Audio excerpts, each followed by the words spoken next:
Good afternoon, and welcome to the news tonight. The Stormont executive are to meet on Thursday afternoon to discuss the potential of extending current lockdown restrictions.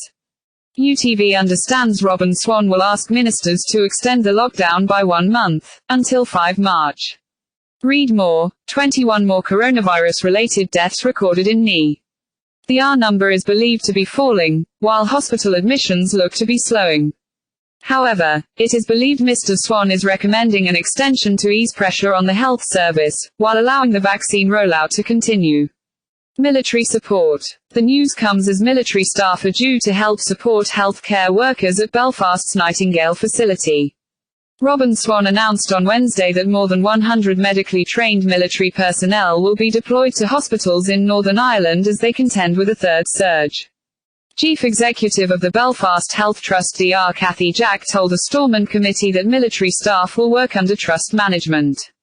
Throughout this pandemic, retirees, students and volunteers have all come in to help us and we have welcomed them.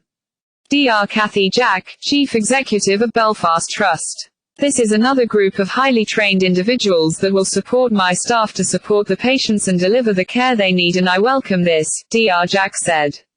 They are Band 4 equivalent staff, they are medically trained technicians able to take blood, and they will be working under our normal management structures.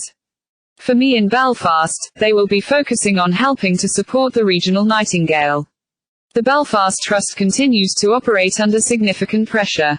Dr. Jack said staff absence is over 12%, with many having to self-isolate after being contacted by the track and trace team.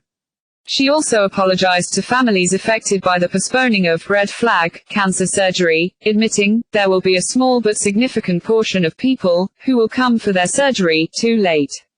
Watch. Belfast Trust Chief on cancellation of red flag surgeries.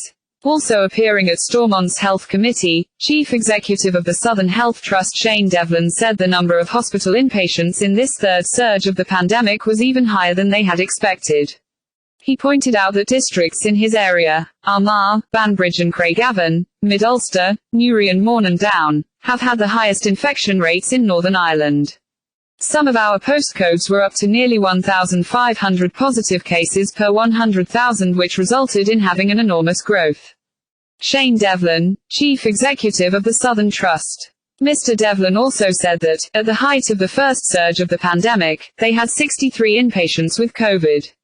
Last week, they had 272 inpatients. We're managing a huge number of inpatients, way far over and above anything we'd ever imagined we'd do, and that has resulted in our beds being exceptionally busy and our ICU being close to full. We have 14 out of 16 today, he said. That's it. Very latest. The weather with English United States is coming next. Until then, thanks for watching, have a good afternoon.